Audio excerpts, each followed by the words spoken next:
Alors, je voudrais parler de l'apparition des différentes langues. Un gros problème de savoir comment est-ce qu'on est passé, a priori, d'une langue qui s'appelait le Lashon HaKodesh, la langue par laquelle le monde a été créé, comme on voit par exemple que la femme elle s'appelle Isha Kim Ish Lukachazot, la réalité de la femme qui est tirée de l'homme donne aussi que le nom de Isha est un nom qui provient de Ish. Vous voyez, ça c'est quelque chose qui montre vraiment que les mots sont construits sur le sens qu'ils ont. D'accord? Alors ça c'est donc, le Lashon HaKodesh existait. Maintenant, comment est-ce que sont apparues les 70 langues? C'est quelque chose d'assez incroyable. Je vais d'abord lire rapidement, c'est le Perek Yud Aleph dans Parshat Noach. Le monde entier était une seule langue et des paroles communes. Je vais traduire à peu près selon Rashi. Lors de leur voyage à partir de l'Est, ils ont trouvé une vallée dans le pays de Shinar, dans lequel ils se sont installés.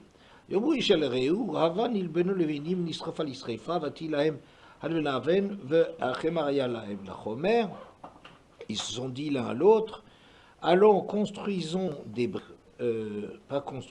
fabriquons des briques et brûlons-les, parce qu'il faut pour leur donner de la tenue. Et la brique leur a servi de pierre et l'argile de ciment.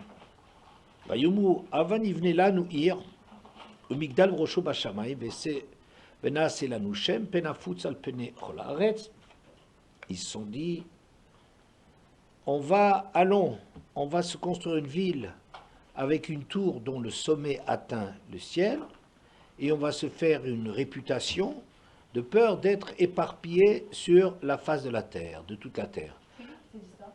Pardon? C'est qui s'est dit ça? Qui, quoi? C'est dit ça. Cette histoire? Non, j'entends rien.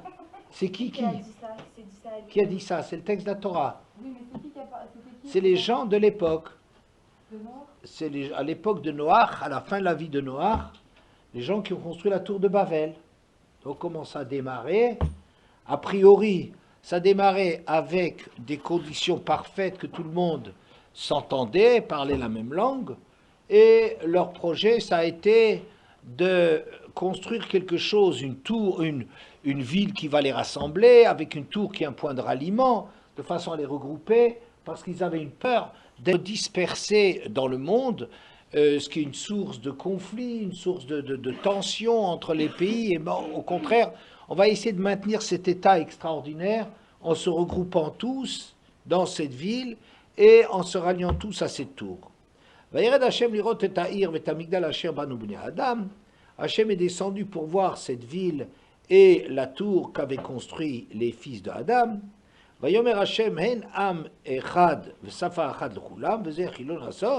le Veter Mehem Kol Asher Azmulasot, Hachem a dit, voici qu'il s'agit maintenant, c'est une seule langue commune, un seul peuple, une langue commune à tous, et c'est ça qu'ils commencent à faire.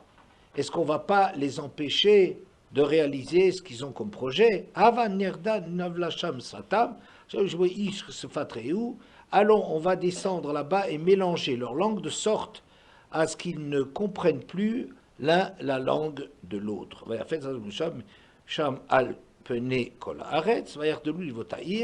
Hachem les a dispersés de là-bas sur la face de toute la terre, et ils s'arrêtèrent de construire la ville. Alken, Kara, Shema, Bavel, Shabala Hashem Sfat Kol Haaretz, Ublisham Evitsam Hashem, Alpene Kol Haaretz. C'est pour cela qu'on a appelé le nom, dans l'endroit où ça s'est passé, Bavel, la tour de Bavel, car c'est là-bas qu'Hachem, Bavel et Balal, c'est Bal, c'est la même racine, comme un bal, quelque chose de rond, hein, un ballon. Ouais. Alors, car c'est là-bas qu'Hachem a mélangé la langue de toute la terre, et de là-bas Hachem les a dispersés sur la face de toute la terre. Bon, un épisode particulièrement important, la naissance des différentes langues, et le fait qu'ils n'arrivaient plus à s'entendre, et leur projet de se regrouper a été éparpillé, leur projet a éclaté. D'accord? Puisqu'on ne s'entendait plus. Oui. En même temps, on peut poser la question, on peut aussi poser la question comment ils ont réappris à parler ensemble après. Et qui parlait encore le Lachon HaKodesh? Qui parlait de la Lachon HaKodesh? Je réponds avec la deuxième question parce qu'elle est plus facile, hein, qu'il faut normalement répondre par. Commençons par la première question, c'est les descendants de Shem. Eux, ils ont continué, les Sémites, Ivri, Lachon Ivri, les descendants de Ever ont continué à parler le Lachon HaKodesh. Les autres, comment ils ont réappris? Comment est-ce que les Français ils ont appris à parler en France, avec les Allemands et les Allemands avec les Français? C'est les intérêts historiques, c'est le fait que, à titre de la culture ou des intérêts économiques, je ne sais pas, on a intérêt à connaître la langue du voisin, et donc il y a des ponts qui se sont créés avec la suite de l'histoire. Bon, donc c'est un épisode particulièrement important. Alors, on a l'impression ici que on est parti d'une langue et on aboutit à la multiplication, les 70 langues. Hein, c'est ça ce qu'on voit devant nous. Rashi, il dit sur le début, Vaï, Kolaret Safa Achat Udvarim Achadim, le monde entier était une seule langue, Safa Achat. La Lachon HaKodesh, s'il n'y a qu'une seule langue, c'est la Lachon HaKodesh, n'est-ce pas? Ou Dvarim Achadim, et des paroles uniques, ça veut dire Baou Be'etza Achat, Va'amru, Lokal Menotech Borla et Taïlonim, etc.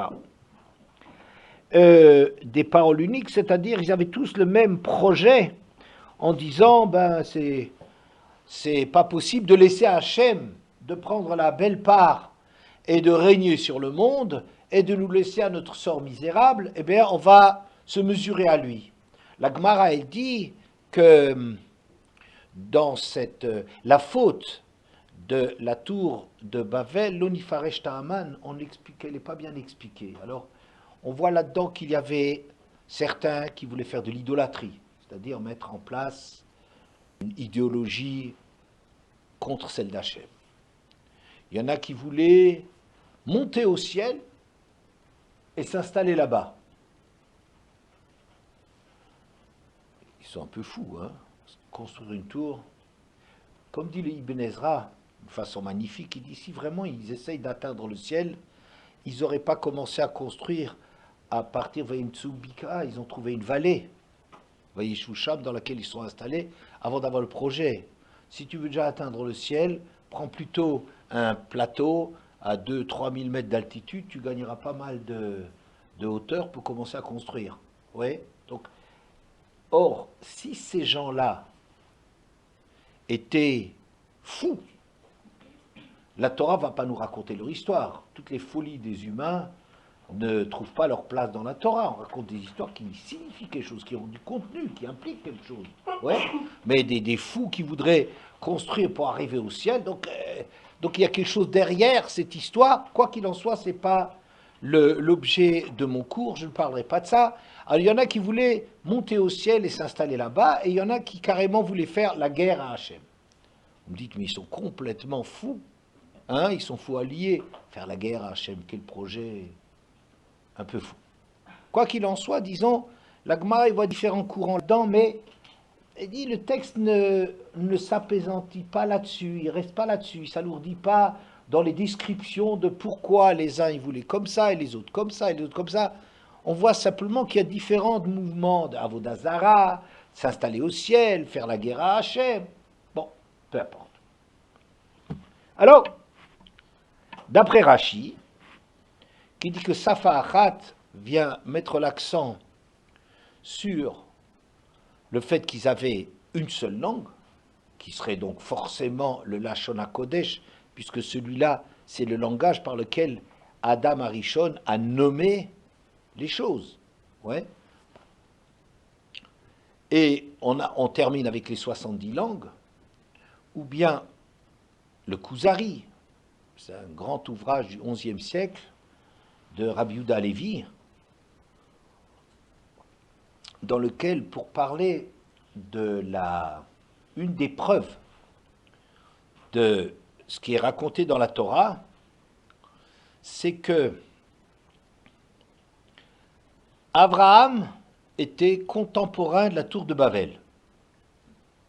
Il avait 48 ans à l'époque de la tour de Babel. Moshe Rabbeinu, qui a reçu la Torah, ça fait combien de temps après? Disons grosso modo 400 ans, maximum, entre, on peut le calculer exactement, grosso modo 400 ans après. Moshe Rabbeinu reçoit la Torah. Dans la Torah, on nous raconte l'histoire qu'Avram Avinu a assisté, à laquelle il a assisté. On nous raconte, voilà, les langues, comment est-ce que sont constituées. Les langues, il y avait une langue, et puis l'apparition des langues de ce temps-là. On nous parle aussi des différentes familles, comment elles se rattachent à Shem, à Ham, à Yéfet, dans tous les détails. Donc c'est des histoires qu'on connaît. À l'époque, il n'y avait pas des bibliothèques entières.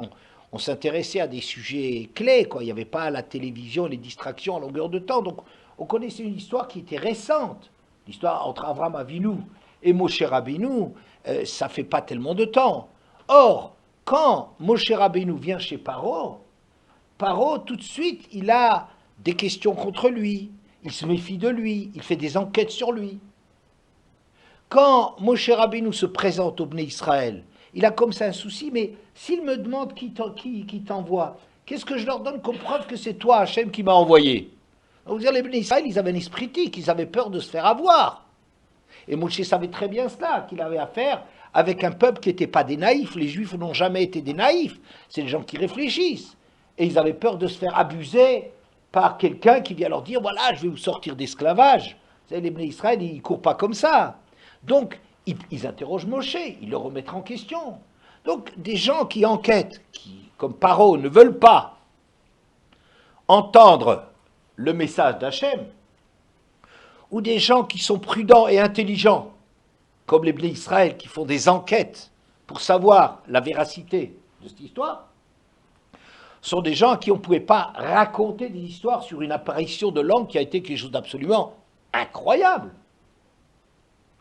Et sur les descendances, dans quelques générations, on arrive depuis l'époque de la tour de Babel, depuis Avraham Avinu, jusqu'aux gens qui ont reçu la Torah. On ne se fait pas abuser pour une histoire pareille. Alors, donc on voit, quoi qu'il en soit, que, d'après le Kuzari aussi, il y a eu comme ça un phénomène extraordinaire qui s'est produit, qui était qu'une langue, eh ben, elle va éclater en 70 langues. Hein? Bien. Je n'ai pas compris le rapport avec Paro et le Bnei Israël. Le rapport est le suivant, que on n'a pas raconté dans la Torah n'importe quoi, parce que les gens à qui Moshe venait se présenter, c'est des gens qui étaient très prudents et ils avaient peur de se faire avoir. Donc ils ont fait des enquêtes, et s'il y avait quelque chose dans la Torah qui parlait de l'apparition des langues, qui est un phénomène quand même extrêmement important dans l'histoire du monde, ou bien la descendance, les différentes descendances depuis l'époque de la tour de Babel, où on dit voilà les 70 nations, comment elles sont rattachées, Shem, Ham, Yafet, par quel côté, par quelle branche, etc. On ne pouvait pas les duper sur un truc de genre-là. S'il y avait quelque chose de faux, ça aurait été tout de suite trouvé, n'est-ce pas? Bon. Alors, mais moi, ce qui m'intéresse là-dedans, c'est que le Kuzari, il nous parle que le surgissement des langues, que ce phénomène tellement incroyable de l'apparition des langues. Donc, ça veut dire comme le Kuzari semble aller dans le même sens qu'on comprend dans Rashi, qu'il y avait une langue, et cette langue s'est multipliée, a donné 70 langues. Oui, bien. Si maintenant, nous, on commence à réfléchir à cela, alors, il y a quand même quelque chose de très incroyable, de difficile à avaler là-dedans. C'est que il y avait une langue, et puis cette langue, elle a été oubliée de la majorité de l'humanité. Les descendants de Shem, il y en avait certains, la branche Ever, qui est l'arrière-grand-père d'Avraham Avinu, eux, ils ont gardé le Lashon HaKodesh, mais les autres, ils ont... Quoi, une langue qui disparaît comme ça, alors que c'était la langue universelle, que tout le monde connaît, et que ça disparaît comme ça, c'est assez incroyable. ensuite des langues qui apparaissent quoi? Comme ça. Hop, un coup de pouce, et puis un miracle, et puis tout d'un coup, on commence à parler d'une langue qu'on n'a jamais entendue. Comment on peut dire un truc pareil? Tout d'un coup, une famille, les gens qui sont de telle et telle branche, de telle et telle famille, tout d'un coup, ils se retrouvent tous à parler avec une langue nouvelle. Et si c'est l'évolution du Lachon HaKodesh qui a donné cela, ça a dû durer des siècles et des siècles jusqu'à ce qu'après, c'est pas un truc qui vient en un coup comme ça de... Vous comprenez, ça dure un temps de folie. Essayez de mettre sur pied une langue, vous verrez, c'est extrêmement long, extrêmement difficile. Les gens, comment est-ce que les gens, ils s'entendent tous pour appeler une chaise, ou en français, ou stool en allemand, ou j'en sais rien, en quelle langue, ou, hein, vous comprenez, ça se crée pas comme ça. Or ici, ça a l'air d'être... On est passé d'une seule langue...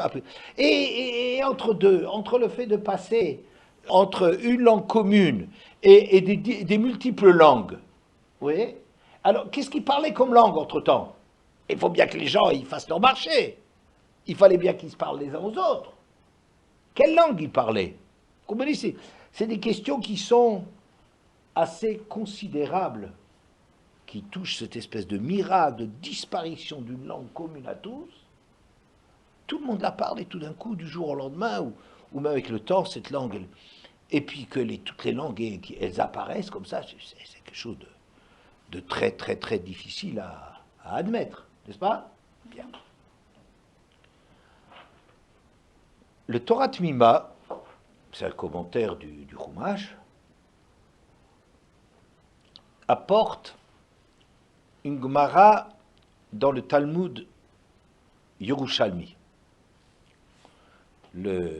La Gemara que nous on utilise en général, celle qu'on étudie en principe, c'est Talmud Bavli, c'est le Talmud de Bavel. Mais il y avait parallèlement à ça un Talmud très important qui s'appelle Talmud Yerushalmi, celui qu'on avait en Eretz. Et là-bas, dans le traité Megillah, dans le premier chapitre, il y a une discussion entre deux grands Chachamim. Un, il s'appelle Rabbi Elazar, et l'autre s'appelle Rabbi Yochanan. Rabbi Elazar disait, les gens parlaient chacun sa langue. À l'époque de la tour de Babel, les gens parlaient déjà, chacun avait sa propre langue. Rabbi Yochanan, lui disait, non, enfin lui disait, il y avait une langue, c'était le Lachon HaKodesh. Bon, ça a l'air, comment est-ce qu'ils lisent l'histoire, les uns en racontant qu'il y avait Lachon HaKodesh comme Rabbi Yochanan, ils auront les difficultés qu'on a énoncées, ouais. Rabbi Elazar, c'est peut-être plus facile parce qu'il y a les 70 langues, mais qu'est-ce qui fait du Lachon HaKodesh? En vérité, on pourrait dire que les deux opinions insistent sur un point différent, mais ne sont pas en conflit. C'est-à-dire qu'il y avait une langue commune, et des langues particulières. Rabbi Yochanan insistait sur la langue commune, qui était le Lachon HaKodesh, et ça, il l'appuierait sur le fait qu'on dit Safa Achat, une langue, et Rabbi Elazar, il insiste sur le fait qu'il y avait des clans qui parlaient leur propre langue, et ça viendrait de Dvarim Achadim. Vayi kol haolam, kol haaretz, non? Vayi kol haaretz Safa Achat, le monde était Safa Achat, une seule langue, ça serait Rabbi Yochanan qui insisterait là-dessus. Une seule langue, la langue commune, c'était Lachon HaKodesh. Ça, s'il y a une langue, c'est évident que c'est Lachon HaKodesh, comme Rashi le disait. Non? Ou Dvarim Achadim, et au lieu de dire que c'était des projets communs, des préoccupations communes aux gens, il dirait Dvarim Achadim, c'est des paroles Achadim pour les particuliers, Chad, hein, pour les individus. Donc il y avait des groupes qui parlaient, alors il y avait les deux choses. Et le Torah Tmima, alors il donne son opinion qui est la suivante. Qu'en vérité, comme dans le monde de maintenant, chacun parle sa langue, chaque peuple, chaque grande famille parle sa langue, et il y a une langue commune, il y a l'anglais, le latin, ouais, le Lashon HaKodesh. Ce serait une espèce de langue commune, le ladino, une langue inventée pour pouvoir tous, dans le monde entier, on s'entendrait là-dessus. On se parlerait, on communiquerait dans cette langue. Donc, il y avait déjà des langues particulières, c'est ce que dit Rabbi Elazar, mais en même temps, il y avait une langue commune, ce que dit Rabbi Yochanan, qui s'appelle le Lashon HaKodesh, n'est-ce pas? Donc, il enlève pas mal du miracle. Il est simplement en train de dire que comment ça s'est fait, que cette langue de communication, eh bien, quand on a cessé de communiquer, bon, les gens, ils ont oublié cette langue. Par exemple, on va prendre l'économie actuelle.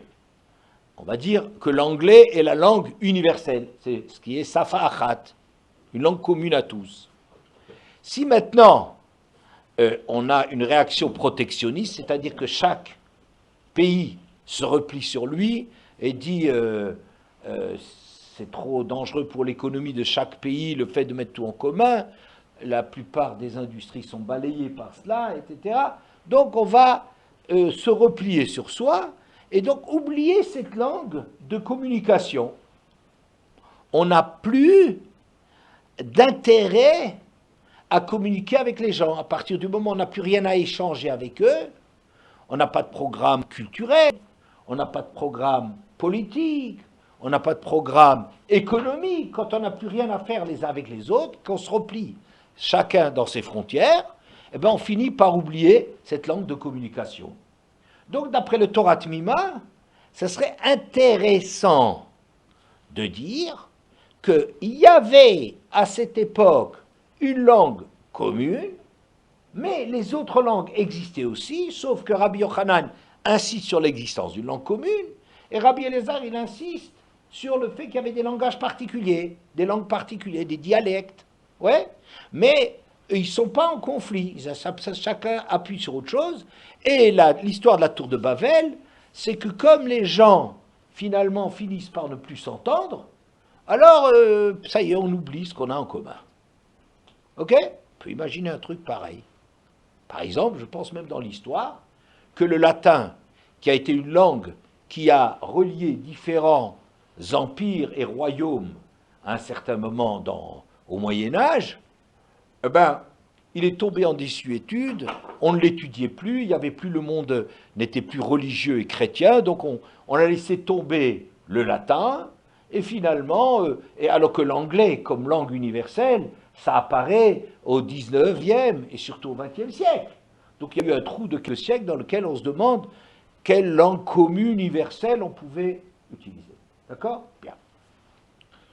J'aime bien ce qu'il a dit, parce qu'il n'y a pas beaucoup de miracles dans cette histoire.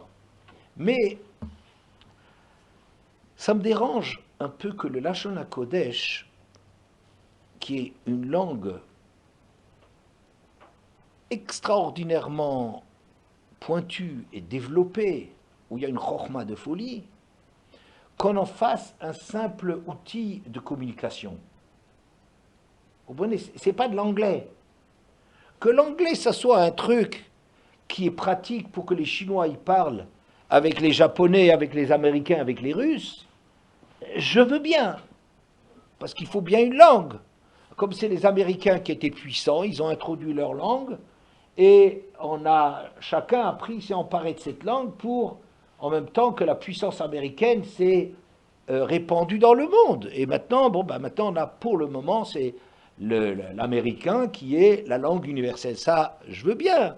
Mais le Lashon HaKodesh, c'est tout à fait autre chose. Vous connaissez bien l'histoire. Vous connaissez celui qui voulait apprendre le Lashon HaKodesh et qui n'arrivait pas. Qui c'était? Évidemment, c'est Paro. Paro, il voulait absolument apprendre le Lachon HaKodesh, il a demandé à Yosef, et il n'arrivait pas à apprendre le Lachon HaKodesh, au point qu'il a fait jurer à Yosef de ne pas révéler qu'il ne connaissait pas le Lachon HaKodesh. Mais si le paro, il connaissait toutes les langues, et que le Lachon HaKodesh, c'était simplement de l'ivrite, c'est-à-dire ce qui permet aux Israéliens de dire exactement la même chose que les Anglais, que les Allemands et que les Français, il n'y a aucune raison que le paro n'arrive pas à apprendre cette langue. D'autant plus que le Ramban lui-même, il disait qu'il n'y aurait rien d'étonnant que le paro connaisse la langue de Canaan, qui est un pays voisin, parce que c'est normal, il n'y a aucune raison qu'un Français ne sache pas, les gens qui habitent en Alsace, je ne sais pas, ils ont des raisons de savoir parler en allemand. Et si le paro est tellement doué dans les langues, il n'y a aucune raison. Et quand il demandait à Yosef, Tzafnat Paneach, il demandait le nom de Yosef, ben, on lui expliquait, il y avait une communication avec eux, enfin, il n'y avait aucune difficulté. Ramban il dit ça, et pour Paro, et pour la fille de Paro, Bithia Paro, quand elle a donné le nom de Moshe, Kiminamai Mishitiu, ça donne Moshe, ben, il dit le Ramban, où elle a demandé aux gens quelle était la langue, quelle est dans votre langue le nom qu'il faut lui donner, ou bien que c'était elle-même qui pouvait très bien trouver ce nom, parce qu'il n'y a aucun étonnement à avoir qu'elle connaisse cette langue. Alors pourquoi le Paro il n'arrive pas à apprendre le Lachon HaKodesh? C'est bien que le Lachon HaKodesh, c'est une langue, une vision du monde d'une telle profondeur que Paro, il n'arrive pas à voir les choses à ce niveau-là. Il n'arrive pas à comprendre le contenu de la langue, mais c'est pas utilisé, il ne s'est pas baragouiné en ivrite, pourquoi pas? Il savait l'allemand, il n'y a pas de raison qu'il ne connaisse pas l'hébreu, n'est-ce pas? Bien. Alors ça me dérange que le Torah Tmima, il en fasse comme ça une langue simplement utilitaire de communication, ouais, qu'il réduise le Lachon HaKodesh à cela, ça me dérange. Et puis, il n'y a plus grand-chose de mystérieux dans toute cette histoire de la tour de Babel. On voit comment ça s'est passé. À certains moments, les gens, ils ont des intérêts communs, et à partir du moment où ils se désintéressent les uns des autres, ben chacun va de son côté, et puis c'est fini. C'est une grande histoire qui fait un flop extraordinaire. Ouais, voilà. Alors, c'est de cela que je veux parler. Alors, si vous regardez différents épisodes de la Torah, je les ai notés.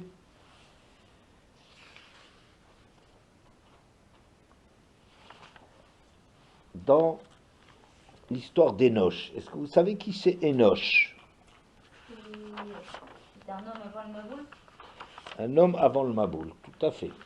C'est celui qui est mort jeune. Non, ça c'est Hanor.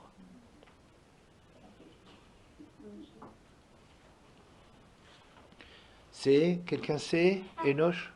Oui. Il y avait eu des juges au temps d'Enoch qui avaient détruit le tiers du monde. Oui, qui c'est Enoch? Je sais pas. Enoch, c'est le fils de Shet. Shet, c'est le rescapé, le troisième fils de Adam, après l'épisode de Caïn et d'Hevel. Ils ont eu un fils qui s'appelle Shet, le remplaçant. Et son fils s'appelle Enoch. Alors, la Torah est écrit, où le Shet Gamou Yulad Ben, Shet également a eu un fils, Vaikra et Shemo Enoch, qu'il appelait Enoch. Az uchal likro beshem Hashem, à ce moment-là, on a commencé à appeler du nom d'Hachem. C'est un verset compliqué à traduire. Hein? Je vous donne le pshat le plus facile. Il y a d'autres traductions.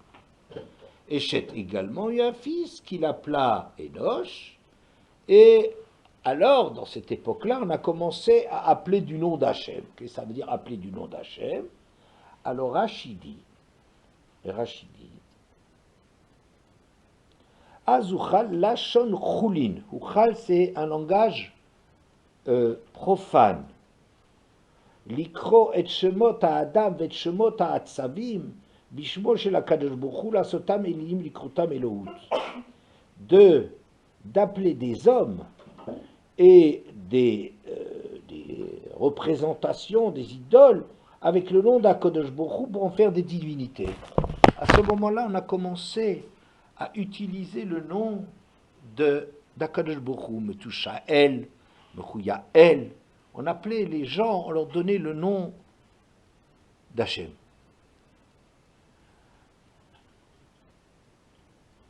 Je vais traduire ça un peu différemment.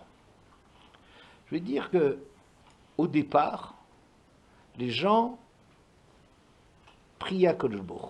Ils avaient un rapport avec Akadosh Baruch Hu. Et puis la chose s'est dégradée. Et on a commencé à admirer la création. Il y a un homme, c'est une chose extraordinaire, c'est Tselem Elokim. Donc, on voyait l'homme, l'image d'Hachem. Très bien. On voyait dans les objets, dans les représentations cosmiques et des choses du genre, on me dit, mais ça représente quel monde extraordinaire on a. Qu'est-ce que je veux dire par là? Que, vous connaissez dans Pirkei Avot, quelqu'un qui est en train d'étudier et qu'il va dire tout d'un coup, oh, comme cet arbre, il est beau, ou comme ce champ est magnifique, Mitraev benafsho. Pourquoi? Parce qu'il est en train d'être, il étudie, il est dans le vif du sujet, et puis il commence à disperser son intérêt, à rabaisser son intérêt, à dire oh, quel arbre magnifique, etc. Il me semble que c'est quelque chose comme ça. C'est-à-dire, jusqu'à présent, on était dans une vision directe avec Akadosh Baruch Hu, et maintenant on commence à trouver du divin, une trace du divin dans l'homme. Alors, c'est peut-être pas de la vraie Avodah Zara, mais c'est quand même, on a c'est d'un cran. On commence à être sensible à des reflets d'Hachem. Oui, voilà. C'est une première étape. Après, il y a eu un peu plus Dalet, juste avant, les mères avaient deux femmes. Une s'appelait Ada, l'autre s'appelle Tzila. Alors on dit dans le même Perek Dalet que Enoch là, Vateled Ada et Yaval, hu haya avi yoshev oel umikne. Ada a enfanté Yaval, qui était Avi le fondateur, le père fondateur de ceux qui résident dans les tentes et des troupeaux. C'est-à-dire qu'à ce moment-là est apparu le phénomène des bergers, des gens qui avaient des pâturages, des gens qui s'installaient comme ça dans des tentes avec des troupeaux, et quand il n'y avait plus à manger là, on va aller ailleurs. C'est la naissance d'une économie qui est déjà de se déplacer, de voir du monde, de profiter des richesses du monde. Veshem Achiv Yuval, son frère lui s'appelait Yuval, Huayavi Kol Tofes Kinor Veugav, lui c'est l'ancêtre, le fondateur de ceux qui prenaient des instruments de musique. Regardez, maintenant on commence à trouver les arts, les artistes, les gens qui prenaient des instruments, les flûtes, les violons, les tambourins. Vous voyez, il y a comme ça une espèce d'éveil de l'humanité qui est en train de découvrir progressivement qu'il y a des ressources dans le monde.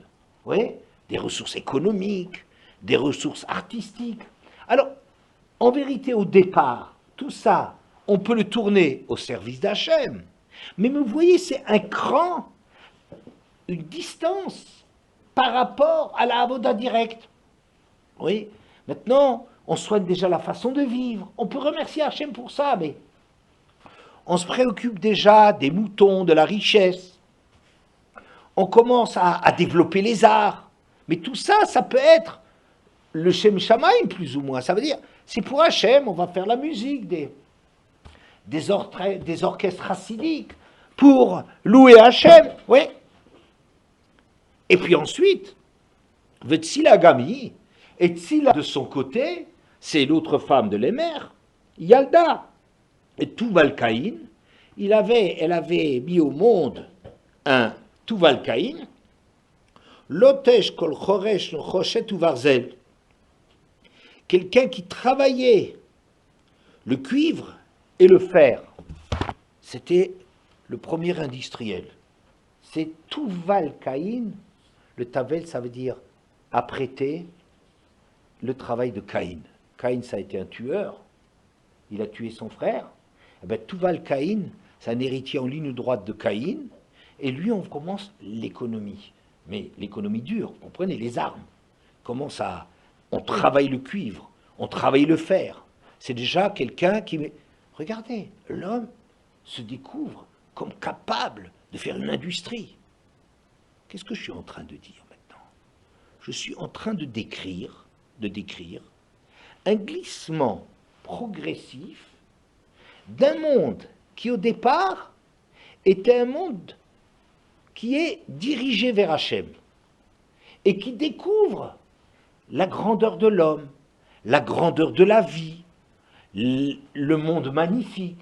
Alors au départ, on peut mettre des noms d'Hachem là-dessus, mais il vaut mieux quand même diriger directement sa tfila à Akadosh Baruch Hu que commencer à admirer l'œuvre d'Akadosh Baruch Hu. C'est comme celui qui est dans l'étude et qui va admirer quelque chose qui est très beau. Un arbre, c'est magnifique. Un arbre, ça peut renvoyer à la grandeur du Créateur. Mais on n'a pas le droit de s'interrompre dans quelque chose qui est élevé, dans une relation élevée avec Hachem, et transformer ça dans une relation qui est plus banale. Et puis ensuite, on voit aussi les pères fondateurs, ça veut dire Avi. On ne dit pas c'était un berger, mais c'était l'ancêtre, le fondateur des bergers. Ça veut dire que lui, c'est comme un homme qui crée quelque chose. Un homme, il commence à être capable de quelque chose. Les capacités de l'homme sont mises en valeur. D'être des bergers, d'être des gens qui construisent des tentes. Oui, ensuite, les artistes qui prennent des instruments. Alors on peut glorifier Hachem avec tout ça. Mais vous voyez, on recule progressivement par rapport à Hachem. Vous voyez? Bon. Ensuite, c'est marqué au moment de la tour de Babel. Après, il y a eu Nimrod. Nimrod, c'était lui le dirigeant de la tour de Babel.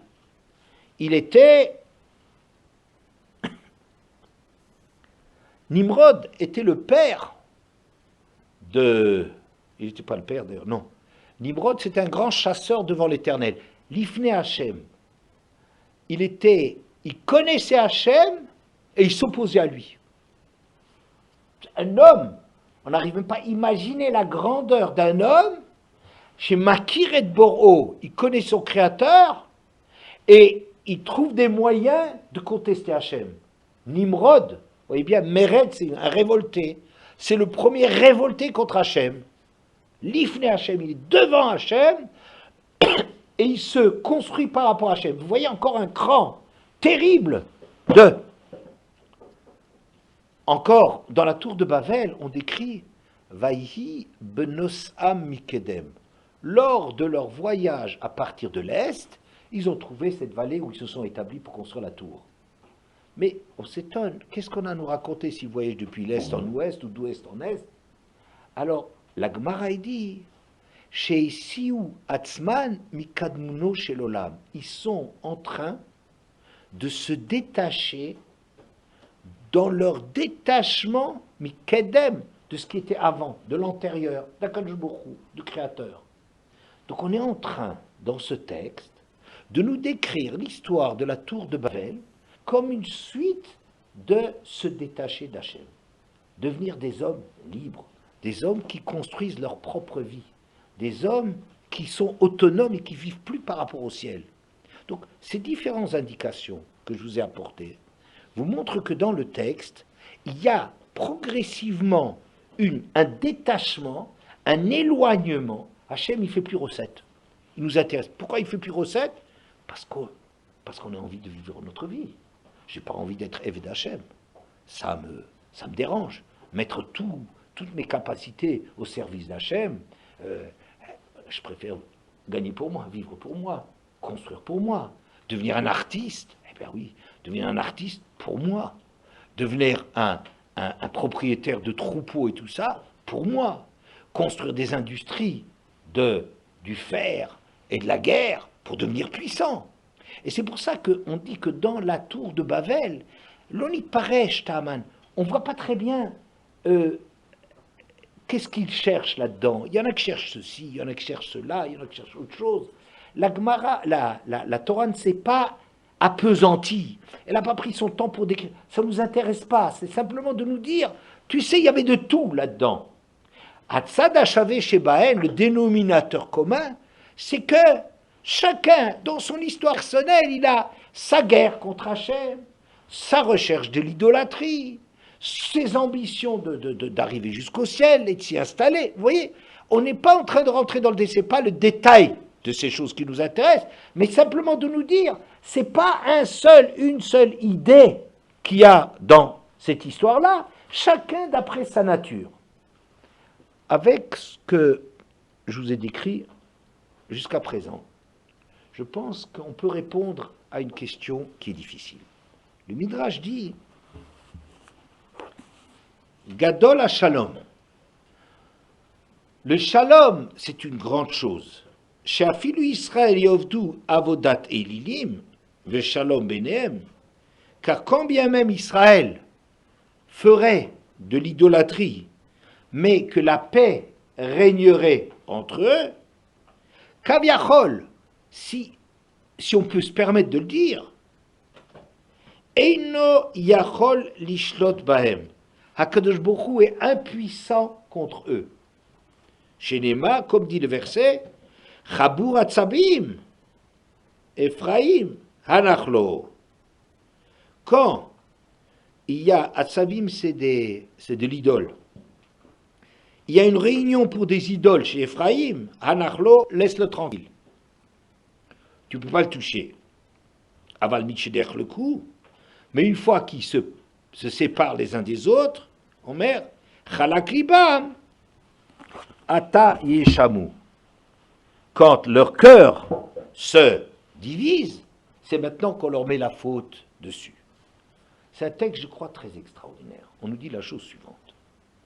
Quand les hommes font la paix ou un projet commun, ils s'aiment entre eux, kaviachol, si on ose le dire, pour autant qu'on puisse sortir une chose pareille de la bouche, et nous yacholam Hachem, il ne peut rien contre eux. C'est un peu bizarre, n'est-ce pas? Mais c'est quand ils commencent à se diviser, Ata, Chalak Libam, leur cœur maintenant se sépare, Ata Yesham, maintenant la faute, on va leur faire retomber dessus. D'accord? Qu'est-ce que ça veut dire? Enfin, moi, j'explique la chose comme ça. Qu'est-ce que ça veut dire qu'Hachem, il ne peut rien contre eux? Pourquoi il ne peut rien contre eux? Ils sont unis. Ben, Hachem, il peut les faire disparaître. Il ne manque pas de moyens, Hachem. Ce n'est pas difficile pour lui, n'est-ce pas? J'explique ça comme ça. HaKadosh Baruch Hu ne s'impose pas.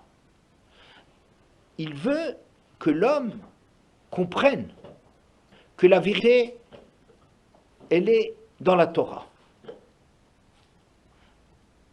La Torah, Dorachei Darkei Noam, Vechol Netivotei Shalom, la Torah permet aux hommes de vivre ensemble, elle leur laisse de la place à chacun pour s'épanouir.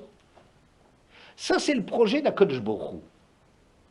Si maintenant les hommes ont un projet où il y a du shalom, où on s'entend, où on vit ensemble, et qu'HaKadosh Baruch Hu, il faisait tomber cela, a dit c'est trop facile, c'est un abus de pouvoir. Il est jaloux des concurrents.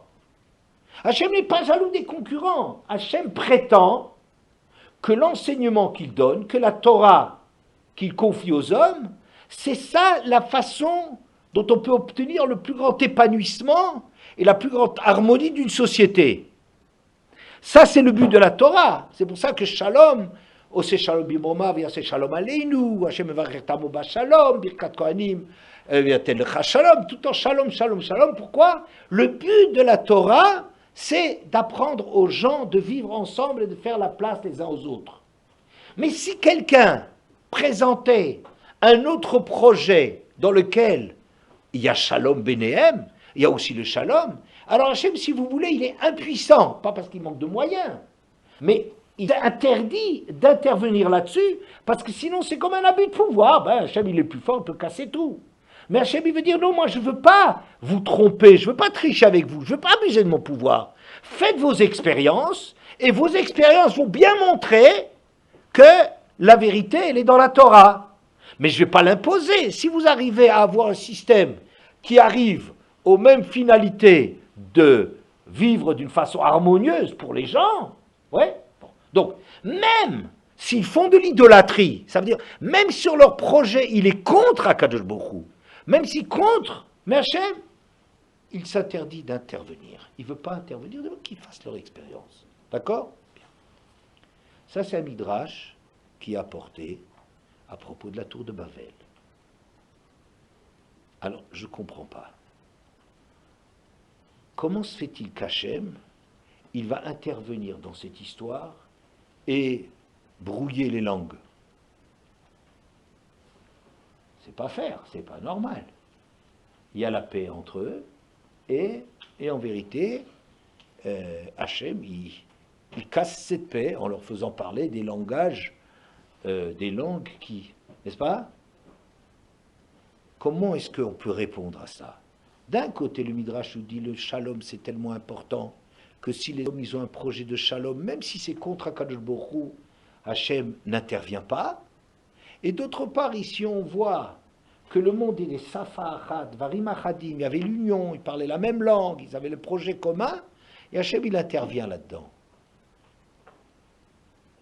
Comment est-ce qu'on peut comprendre qu'Hachem, il est intervenu pour les séparer, mesdemoiselles?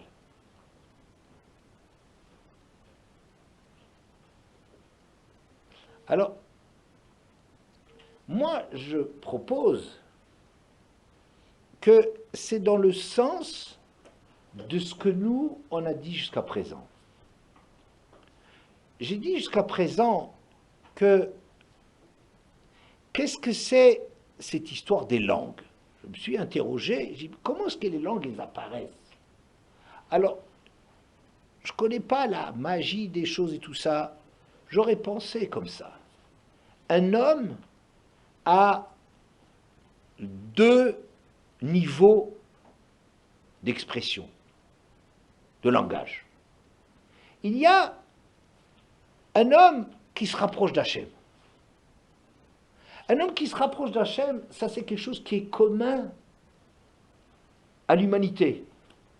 Cette recherche de servir Hachem, de grandir dans la Avodat Hachem, ça c'est quelque chose, une grandeur, dans laquelle, je dirais, la langue des gens qui servent Hachem, c'est une langue commune.